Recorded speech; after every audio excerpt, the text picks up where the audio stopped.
to be realized. You're not off in the forest being a sannyasi, living as a kutika, a hermit. Instead, you're being a king and you look like you're all involved with the world and you're having a good time with all your wives and all that business. And Janaka says, but for the one with the subtlest mind, all these things are just illusions. They never touch me. And then we spent some time last week talking about this distinction. Oh, then he says, the man of wisdom or the woman of wisdom acts spontaneously. I like to use the phrase, the person of wisdom is out of control. They've given that up. No idea what's going to happen from moment to moment. But the precondition to this is to attain to yoga rupa. You cannot renounce something you don't have. So first, we silence the indulgent part of the mind. I think last week I was calling it our inner 2-year-old. I must have this. I'll never have that.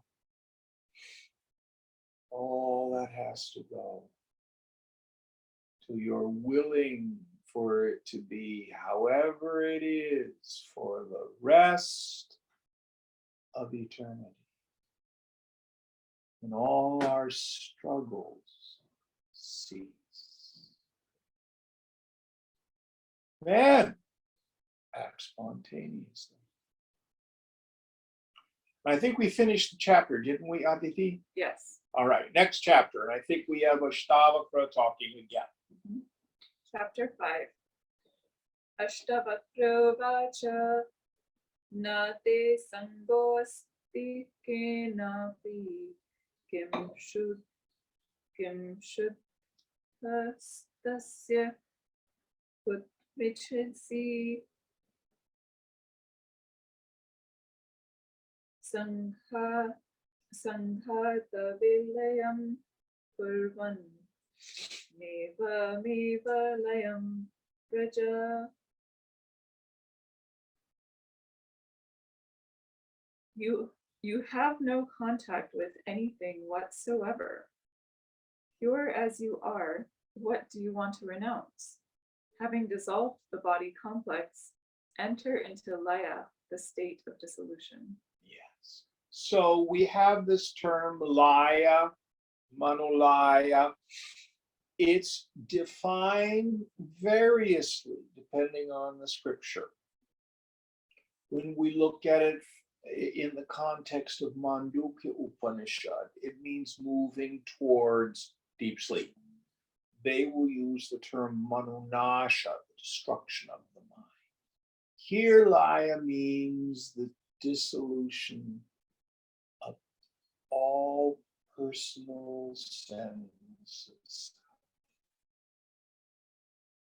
And when he says we have no contact, here it means, let's see if I can use an example. All right, if you look at the coffee table, are you a coffee table? If there's a bunch of books and stuff all over the coffee table, are you a coffee table? If I cleaned it all off and it's nice and dusted, are you a coffee table? No. Likewise, you are never the body, never the mind, never the intellect. Now, listen carefully. Those of us who may have done a little reading in the non-dual Kashmiri Shaiva tradition, tantric tradition. There's a wonderful work by the Kashmiri saint Ch7.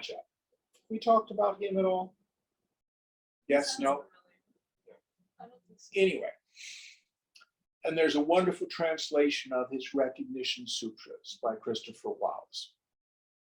But Ch7 says consciousness has inherently 5 powers. They are a manifesting or originating power that we would call Brahmaji in our tradition. 1. A sustaining power. Things continue to exist. Vishnu. A dissolving or destroying power. Rudra or Shiva. He adds 2 more. A veiling power and a revealing power. Let me give you an example. I'm thinking of an arithmetic problem. Do you know what the arithmetic problem is? No. It's veiled from the mind. 2 plus 2 is equal to 4. It's now revealed. Or another way to look at it, you can be aware of the presence and the absence of something. Can you see that the phone is in my hand? Can you see that there's no phone in my hand? Likewise, if you have periods where you forget your self-nature, that does not touch you. And then when knowledge dawns on the mind, you go, oh, God,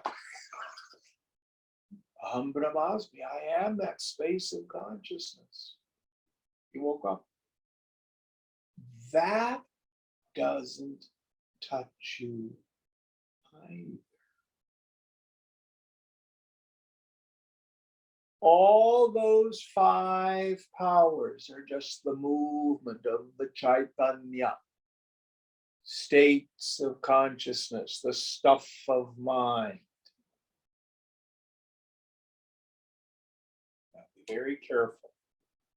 This is an advanced teaching.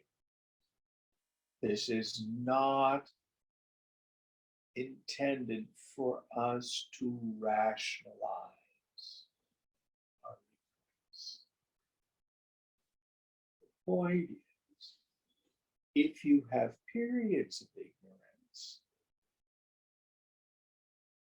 so what?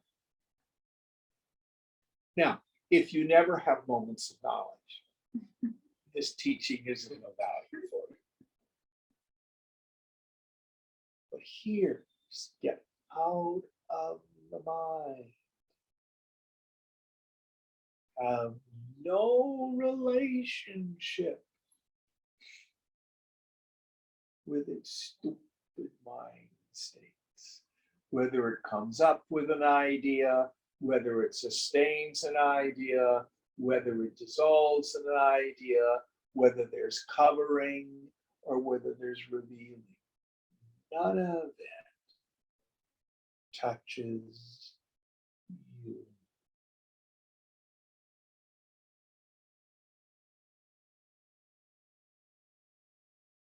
Oh, I'm so upset.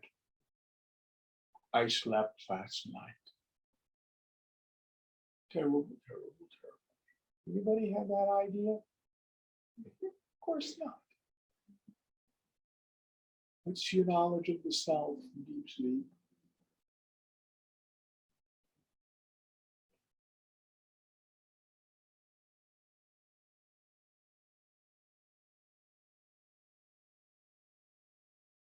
Wake up.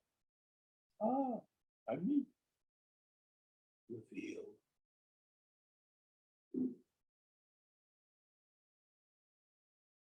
most mind states. So the point here, the mind is just a silly little thing going on. One small corner by an infinite being. What concern have I? Any thoughts on this? Next one. Jim, actually, Yes. sir, I do have a question, which is, I mean, the mind, we still need it for our day-to-day functioning, right? Because Do you? so my mind, what my mind tends to do is, it's like, oh, don't forget to do this and don't forget to do that. And to be fair, it's helpful in that I don't normally forget to do things. Why are you concerned about what your mind's doing? That's what Ashtavakra is saying. Because if I forget to do certain things, my life will probably, in this material space, get a lot worse. You might forget, you might not forget. Why are you concerned? In the Christian tradition, there's a paradox. Jesus said, consider the lilies of the field. They neither spin nor sow. Yet Solomon in all his glory was not arrayed as one of these. You'd be surprised. Your prarabdha karma will sustain the body until it stops. But the ego superimposes this need to worry, this need to struggle, this need to control. And actually, a whole lot of that is completely unnecessary. And what I would invite you to do, Fang, is why don't you just pick one day of the week and say, okay, for the morning, I'm going to just let it be. Act spontaneously. See what happens. See if you fall into a ditch. Be a scientist with it.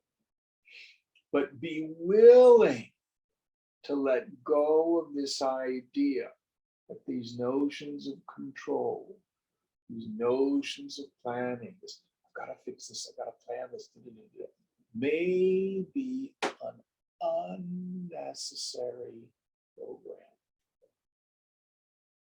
Only you can figure that out. Now, again, the idea is whatever mind state your mind's doing at this level of practice, he's saying, so what? So this very idea, well, maybe I need my mind to do this. What do I gotta have to do this? All that gets quiet. Who cares? If you feel like planning, plan.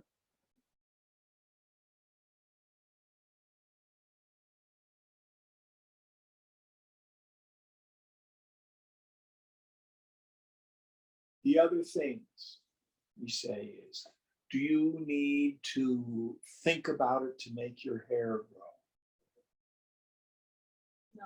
Or your fingernails grow, or your heartbeat.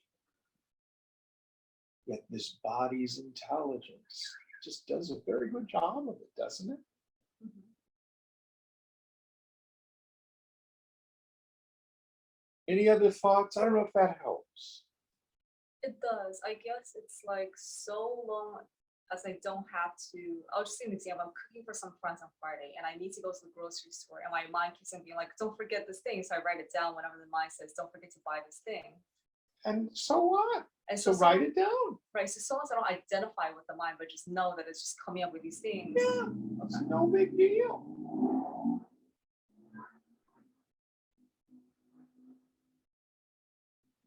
It's no big deal. He's not saying fix, control the mind, either renounce or retain. He's saying have no relationship with the mind. whether you plan or not, never touches. Let me see if I can give you an example. So I decided to experiment, make a soup last weekend. All the ingredients, got home, made the soup. I forgot the half and half. It was cream soup. Oops. I didn't fold to the bits. I just used milk. Probably better for me to have that. But so effing what? Warm it up, I go to the store again. Can I ask a related question?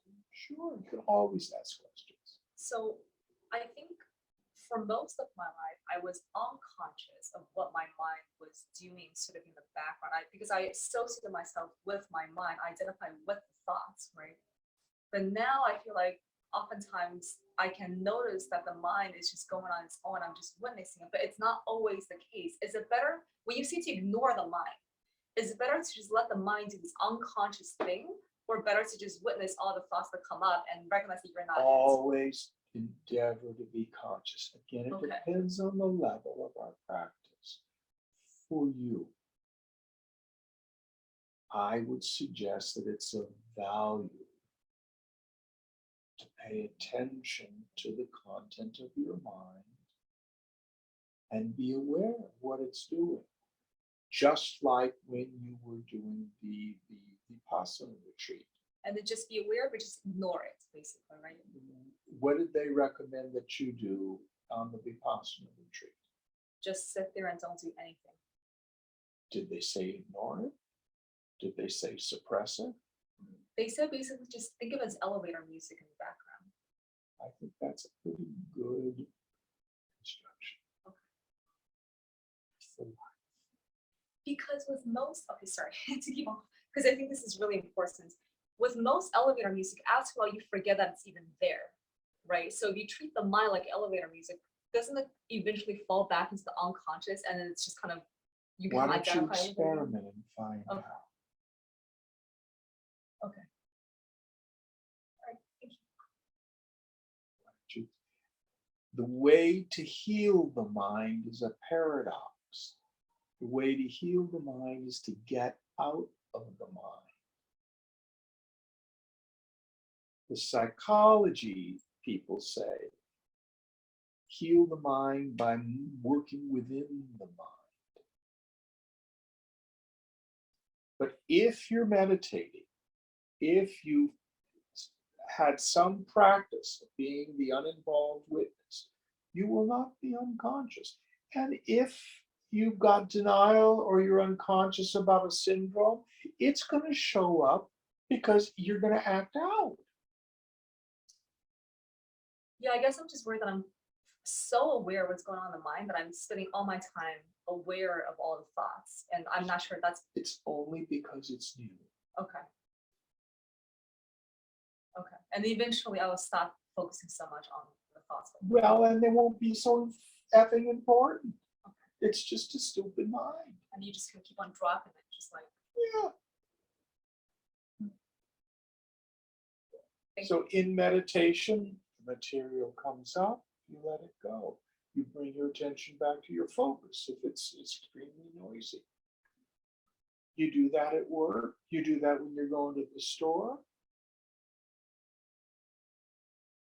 What he's saying here is, don't have thoughts about your thoughts about your thoughts. Oh my God, I'm doing terribly. I got thinking, I wonder if I'm being unconscious. Oh, am I in denial about this? Oh, no. You know, those get layers and layers of thoughts about thoughts. I'm trying hard not to go there, yes. Stand back. The table has a lot of crap on it. Are you a table? No. Table's all clean, polished. Are you a table? No. Your mind is clear and clean. Are you your thoughts? No. Your mind is a mess this morning. Are you your mind? No.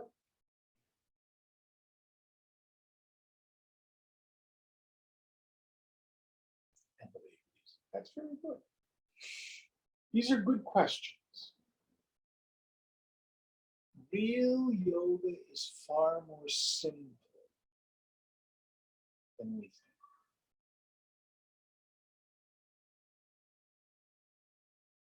It's not easy, but it's simple. All right, next verse. Udeti bhavato vishwam varitiriva buddhaha iti gyatvaika matmanim meva layam braja. Bubbles. The universe rises from you, like a bubble from the sea. Thus comprehend the non-dual self. In this way, enter into Laya, the state of dissolution. So bud. It's almost the same as the word bubbles. You get the bub twice. It's a duplicated root. So just like you go out to the shore and you see the waves and the froth and the cresting waves, all arises from the sea.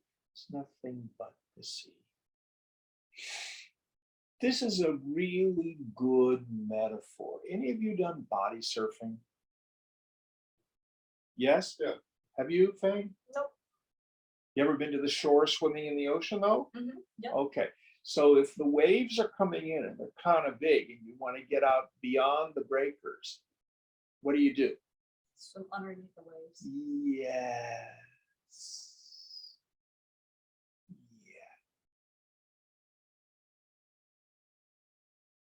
So also dive underneath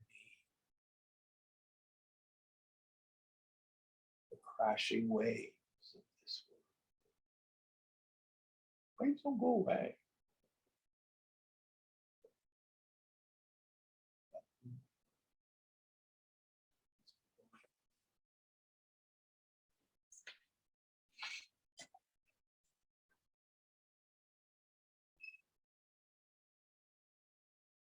She's acting spontaneously. That took no thinking, probably.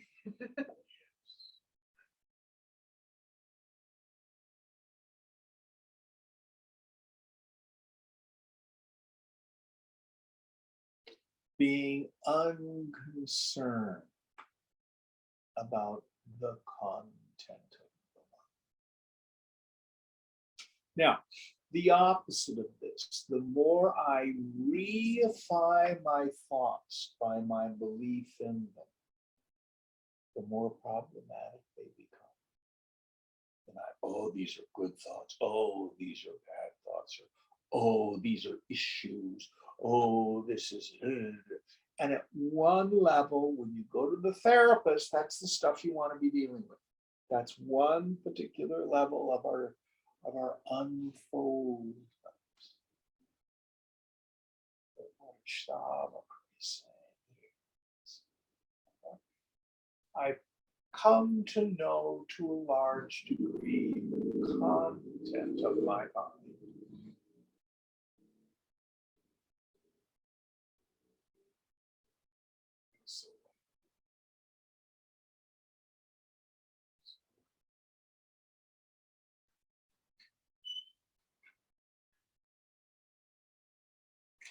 Be aware of the substratum, be aware of the background. You were saying you were acting spontaneously. Okay. Maybe. The body just did its thing. Next verse.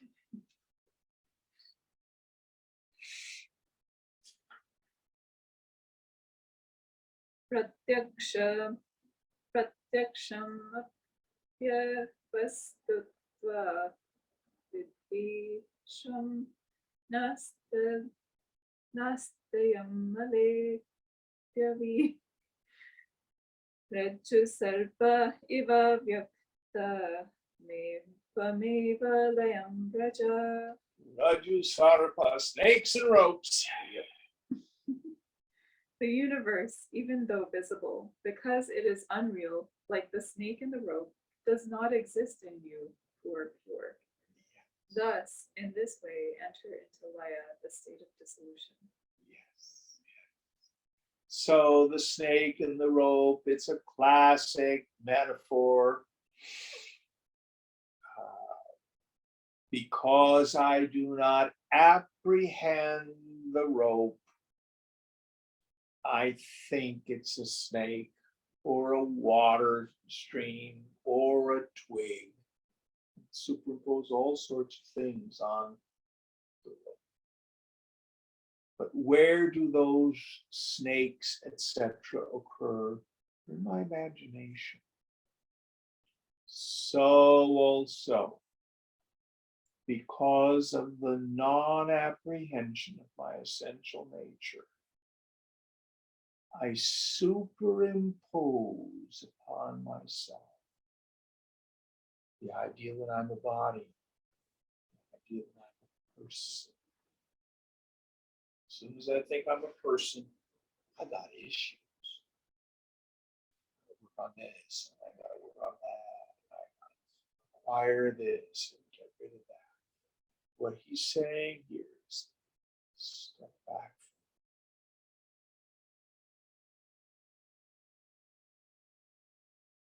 Watch the movie go by.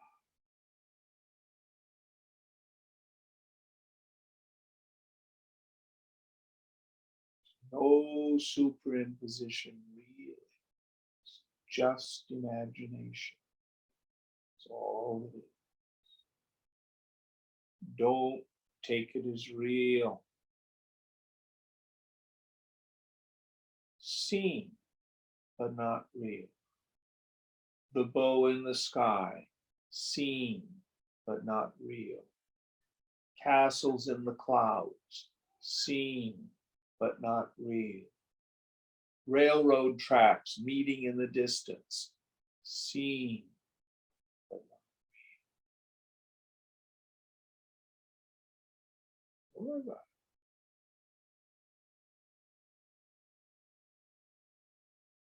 it? Next one.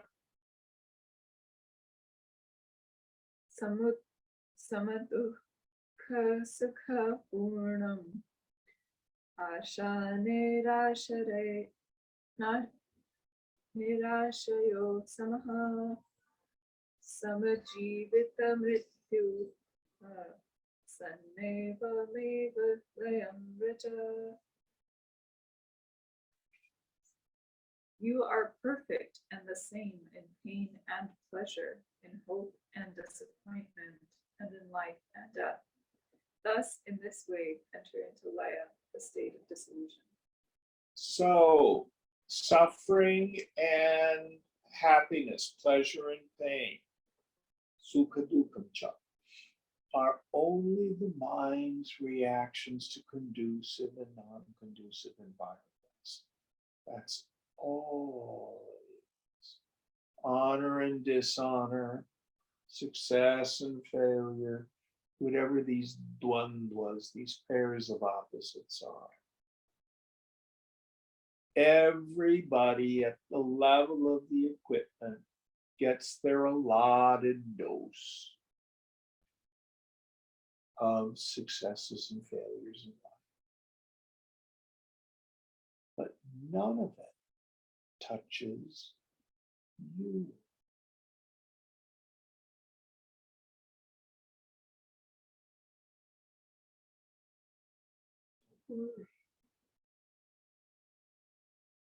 Now, if you want to be truly at peace, truly happy, you let go of the world.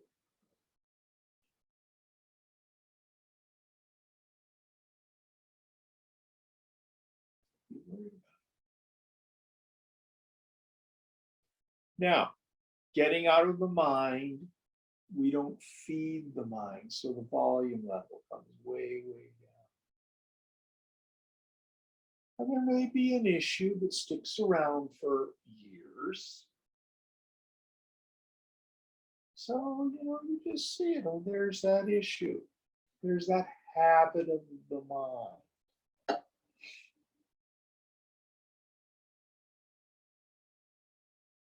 But you don't believe it anymore.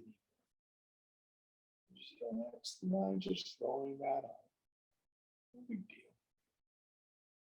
Doesn't mean anything. Any thoughts on this?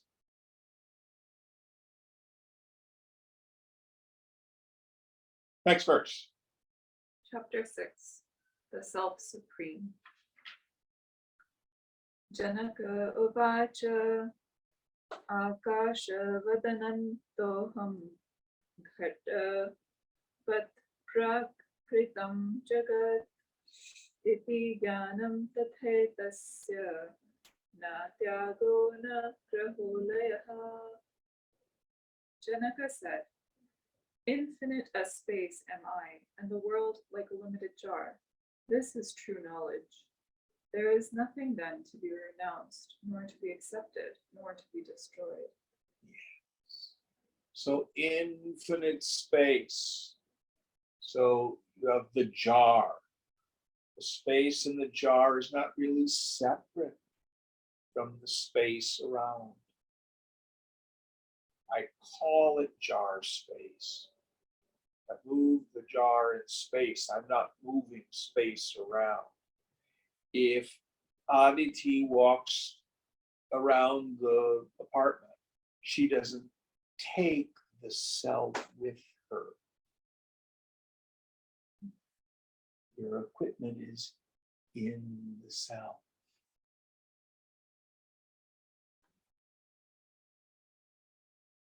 Why do you have any concern with this body, mind, intellect? It never touches. Now, you are a conscious, sentient being. By sentient, you mean you have bhava. You're alive. You're life itself. I think life is in the body. Life is in the jiva, the individuality. Existence is there. It's not true. Your body, your feelings, your thoughts, everything you think about yourself is fundamentally inert. One thought doesn't know another thought. One feeling doesn't know another feeling. Your nose doesn't know your toes.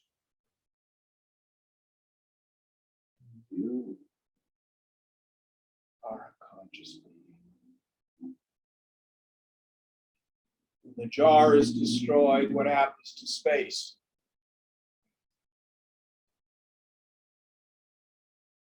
Go find a photograph of yourself when you were a child. Where is that body? Dead. But for one moment, have you ceased to be? Nope.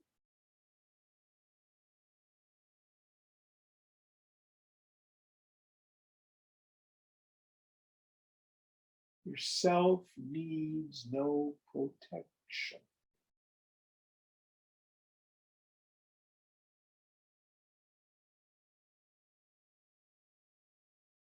Say that again.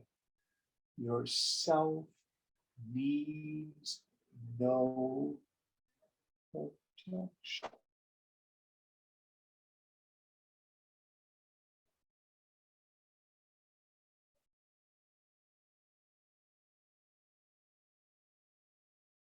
Trying to protect space.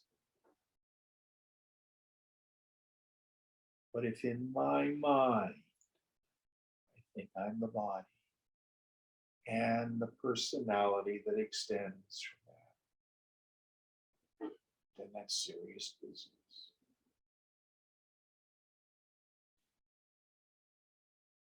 Next one.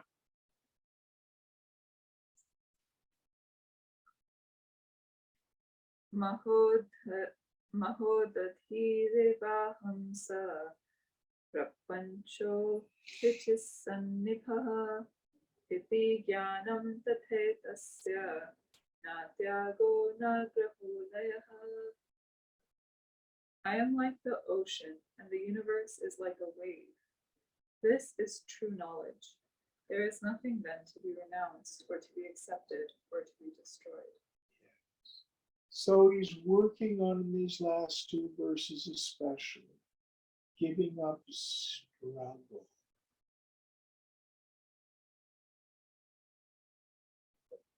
One of my favorite metaphors for sadhana is actually ballet.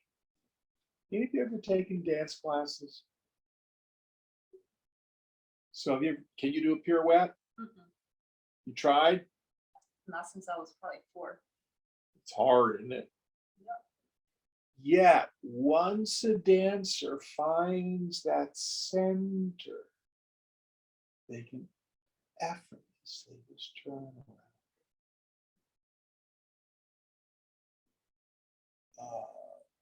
I can't remember the name of the movie that Baryshnikov was in, White Knights or something like that, where in street shoes, on camera, he does something like 11 pirouettes.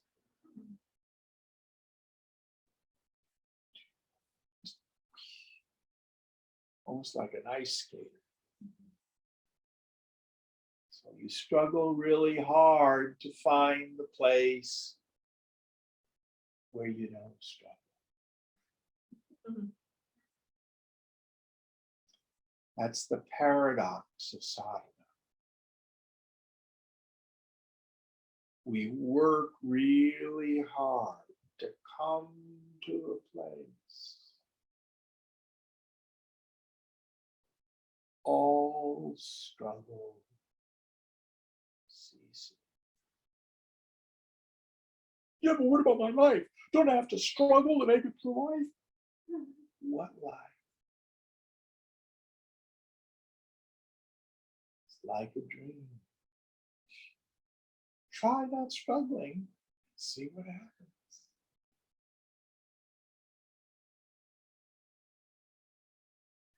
Hard not to struggle. But you put down the book and you got up and went to the bathroom. Your prarabdha moved you there. Literally, your body said, pee time, didn't it? Yeah. And you just move.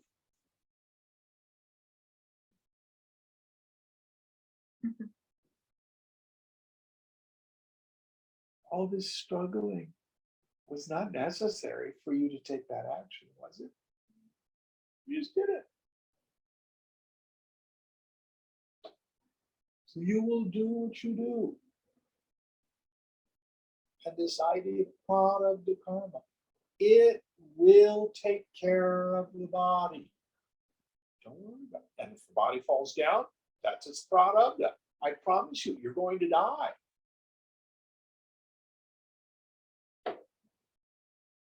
Never the warning. No one gets out of line.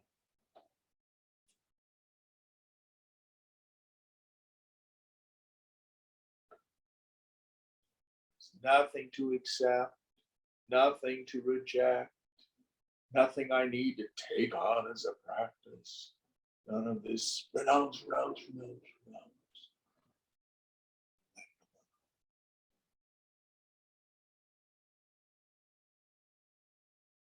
Peace. The mind is noisy. Elevator music. It shuts off. Don't worry, it'll pass.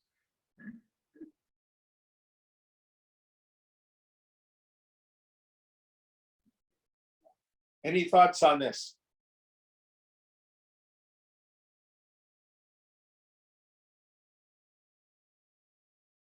But I love again that metaphor of the dancer. You struggle to find the place where there is no struggle. talking with Amini. If you're really singing properly, she's a classical Indian singer. It's really easy. There's no effort to it.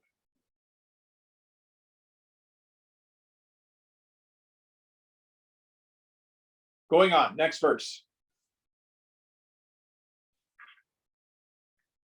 Aham sa shukti sankasho rupya vishwa kalpana iti jnanam tathaitasya natyago nagraho layaha. I am like the seashell, and the illusion of the universe is like the silveriness. This is true knowledge. So I think the word is Naker or Naker. How do you pronounce it? Nacre. I don't know. It is very. When you Mother of pearl. Yeah, mother of pearl. Thank you. So you see a piece of, you're walking on the beach, and you look down and you go, oh, lucky dime. Somebody dropped a dime. You reach down, it's not a dime. It's a piece of shell that looked like silver. So you are the substratum, which is immovable, never touched. And this world, the entire universe, is imagined.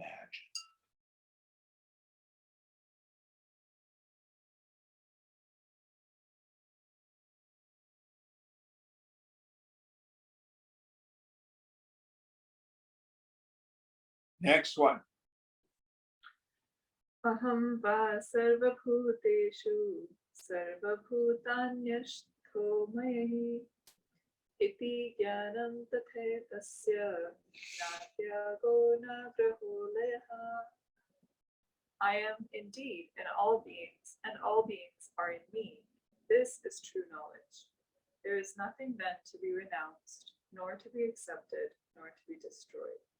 So he's riffing here on this wonderful paradoxical series of statements that we get from Gita.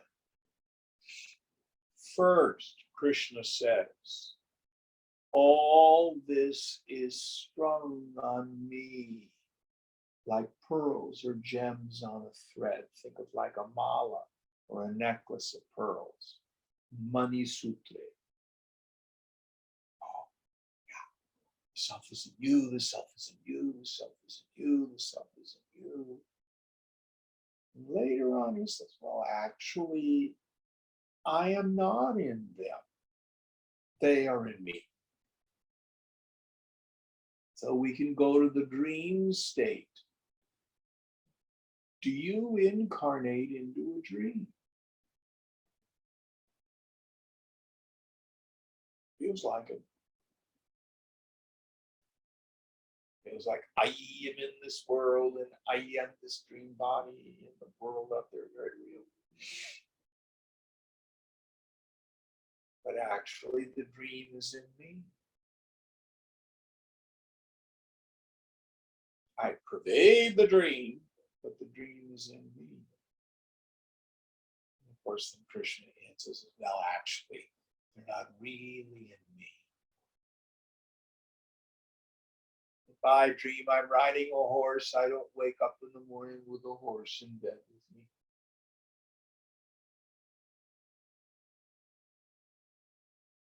So also, consciousness pervades this world. And consciousness is never touched by it. It's not even really there.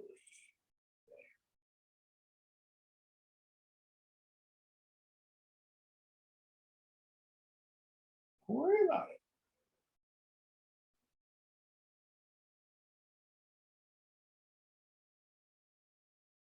There's a very famous Zen koan.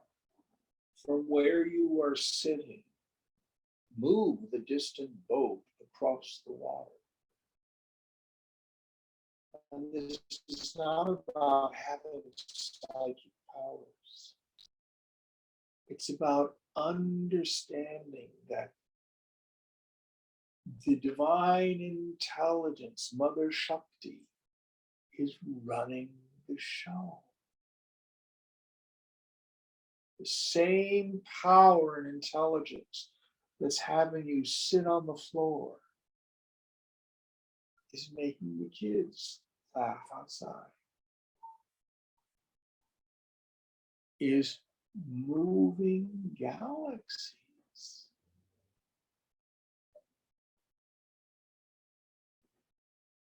This overlay of ego, I must do this, I should not do that. It's all just nonsense. And if it appears, that's also one of the Lord's forms.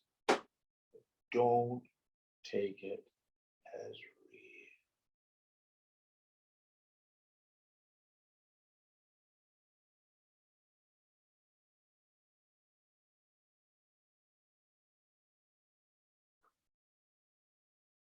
Next one.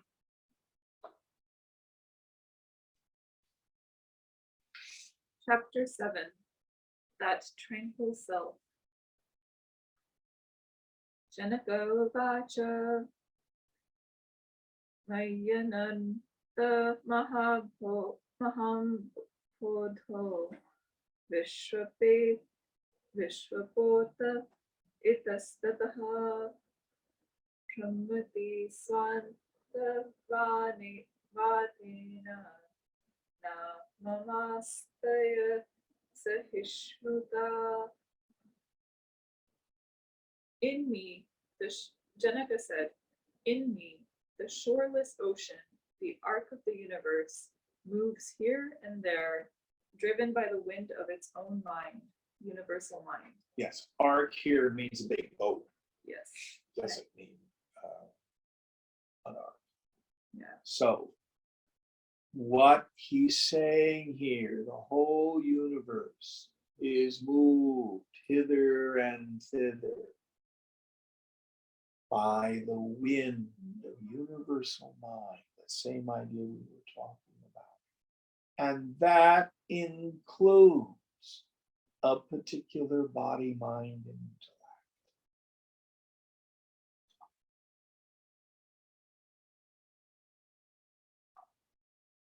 Let it go.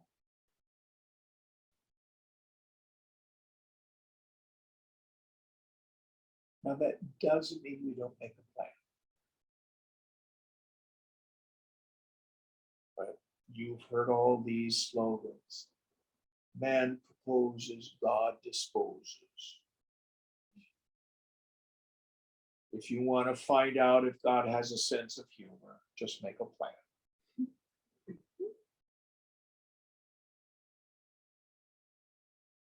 It's all going to get done because it's all being done by one universal intelligence. Somebody used to say it's a cosmos, not a chaos. It's all perfect in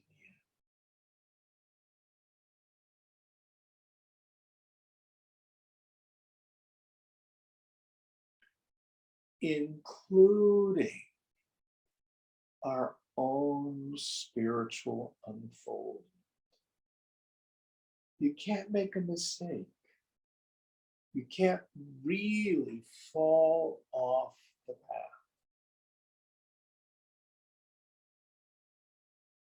You can take what appears to be an apparent detour. Guess what happens if you do? Your way back to the path. Huh? You find your way back to the path. But what's the energy that impels you there? Suffering. Yes. The mind is a pleasure seeker, pain avoider mechanism. That's what it's doing all the time.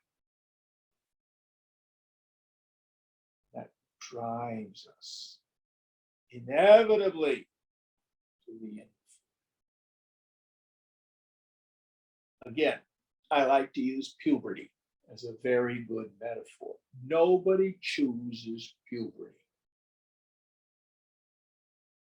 But because of it, we make a lot of choices. Are those choices really free and deliberate? Never.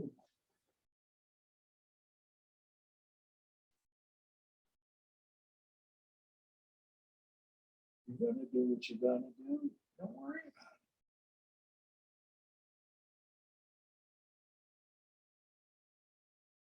it. Okay. Going on.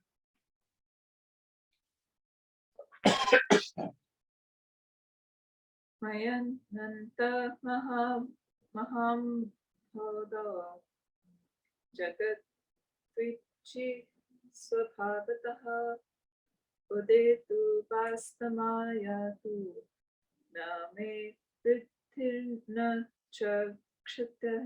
Kshatihi. In me, the limitless ocean, let the waves of the world rise and vanish spontaneously. I experience neither increase nor decrease of me thereby. Yes.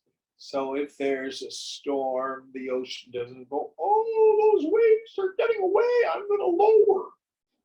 Or if it becomes quiet, oh, no, I'm nice and full. Just witness the play of this world. The play of your own BMI body.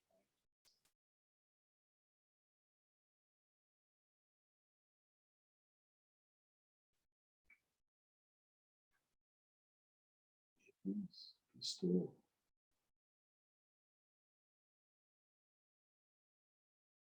Next one.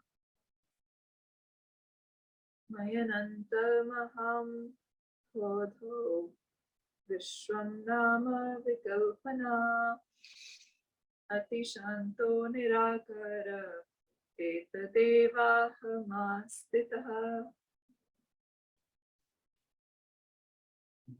In me, the shoreless ocean is the imagined illusion of the universe.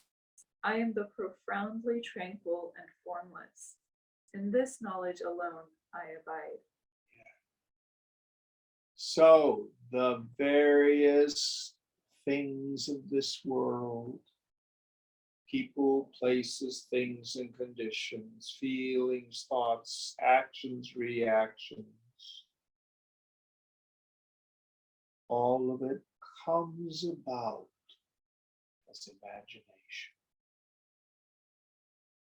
It never touches the substratum, me, like the center of the cyclone. It all rolls around, but I am that still.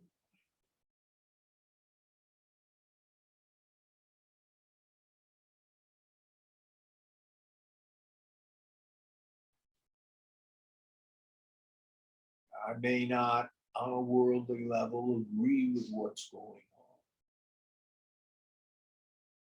Stock portfolio just crashed. Ooh, Tesla went up this morning. Yeah, those thoughts. But inside, it's all just mine. And your essential nature, Satchitananda, your existence, pure consciousness, no sorrow touches me, and the blissful mind is one that has come home to the fountainhead of all things.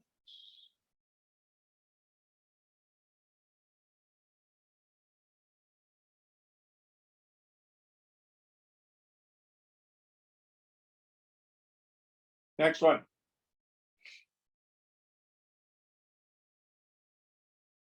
Natma Bhaveshu no Bhava Satrante Niranjane Ityasakto Spriha Shanta Ekadeva Hamastitaha.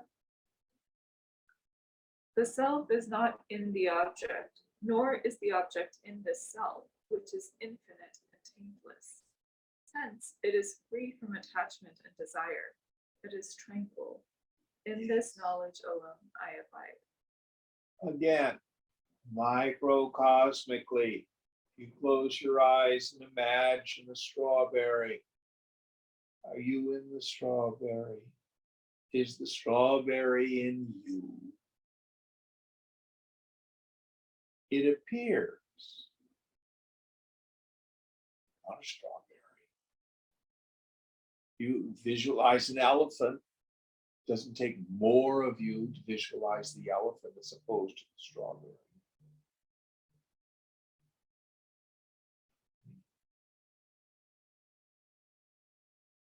This world is no different.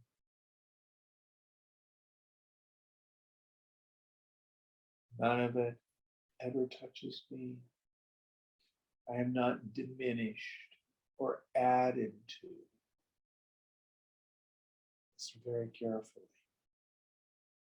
Self-realization does not add to.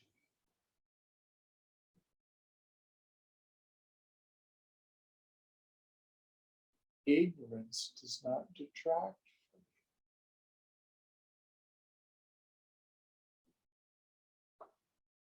Both bondage and realization occur to the mind. You, the self, are ever free.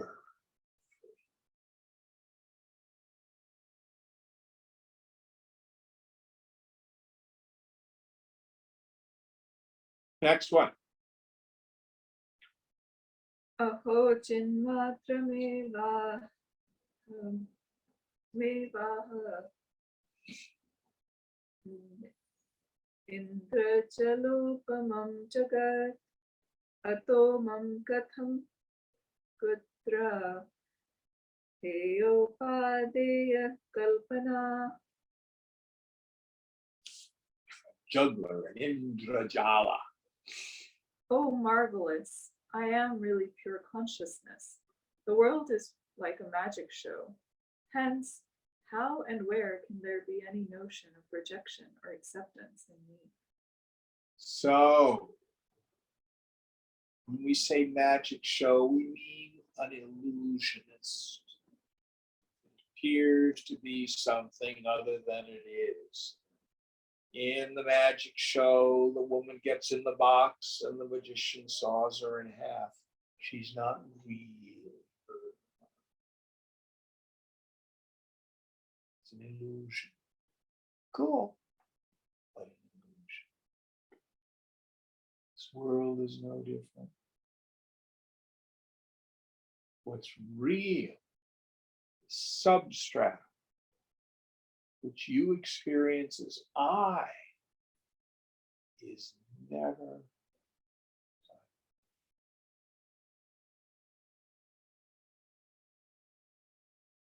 But if the mind goes, it's very lethal. And all of a sudden, the zoo starts to be really real. Up there. Expand. How? Get out.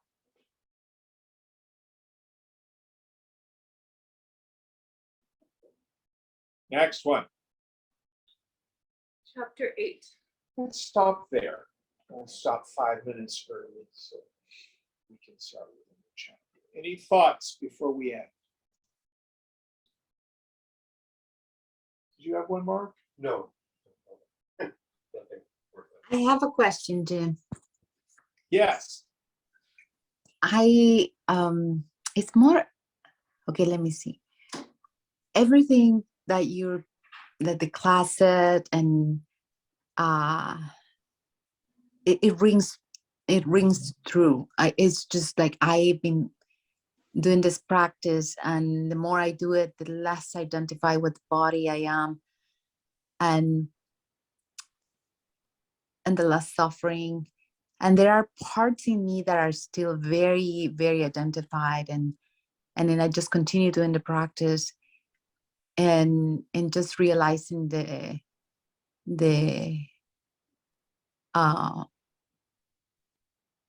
the unreality, I don't know if that's a word, of the body.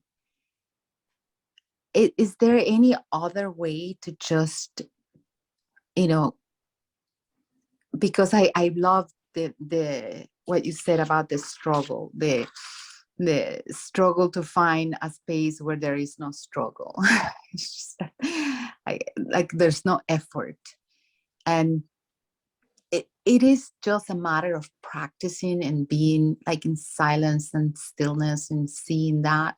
And is that just what you recommend, just to go back there and where I've been, and I know it works, and especially with those parts that are still so solid in me? Is that the only way to go about No, it? but you can work on a particular dosha defect. So let's say it's your daughter that triggers you. First Okay. thing to know, understand there's no real daughter out there, Mhm. but you get identified. How do I know I get identified? Because I get upset. Mhm. So, you can put a husband on the back burner for now, job on the back burner for now, health on the back burner for now. You can just work on that one klesha, that one affliction. And the Lord will keep bringing it until you quit reacting. Okay. And then when you feel that you have some dominion over that one, okay, I'm getting the unreality. Now, what you do in your interaction with the daughter, in the end, it doesn't matter. You're going to say what you say, she's going to do what she does. Then you could work on another one. Work on the job thing, that I get triggered by job. When there's work, I feel happy. When there's no work, I feel frightened. You can, okay, that's not real. Work on that one for a while. Okay. So we can, one of the things I love about the title of the book, Viveka Chudamani, the crest jewel of discrimination. A jewel has facets. This is not a raw gemstone. This is a jewel. Mhm. So the facet is, okay, let me just take this one area that's where I have an affliction, I have a klesha. And let me work on letting go of this. Letting go of this. Yeah. Yeah. That seems like a little neurosurgery. Just Well, it's like in the program. You can say, okay, whatever these character defects are, I want God to take them away. But that's not what we have to do. We have to do the inventory. yeah. Okay, this is where I'm selfish, self-seeking, frightened, dishonest, etc. Then when I'm very clear what they are, then I ask my higher power to remove them specifically. Mm-hmm. And you work on that one. Work on that. Yes. Thank you. Is that useful? Very useful. Thank you. Any thoughts?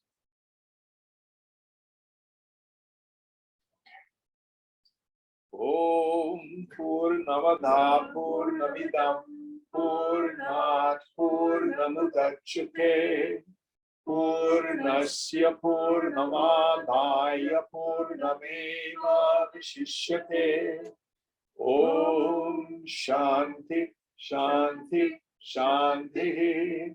Hari Om Sri Guru Pyo Namaha. Hari Om.